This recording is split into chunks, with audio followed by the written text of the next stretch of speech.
এইটো বাংলা বুলি কয় হাৰকাটাৰ ওচৰত। কালি সন্ধিয়া টাইমত দুজন মানুহ আহিছিল, এটা ডেকা মানুহ আৰু এটা বুঢ়া।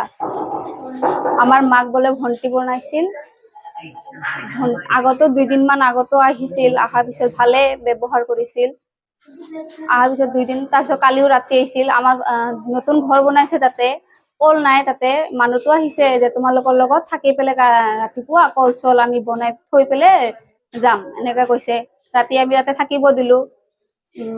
ৰাতি তাতে থাকিল, থকাৰ পিছত এনে কথা চথা পাতিল। কথা চথা পতা ৰাতি 10টা-11টা মানত, তাৰপিছতে খোৱা সময়ত গাখীৰ আনিছিল আমাৰ ঘৰত। গাখীৰ অনাৰ পিছত গাখীৰটোত মানে নিচা বস্তুখিনি সিহঁতে কেতিয়াবা দিছে, সিহঁতক দি পেলাই মিলাই পেলাই 3জন মানুহকে খুৱাই দিছে। খোৱাৰ পিছত সিহঁতৰ মোৰ দেউতাক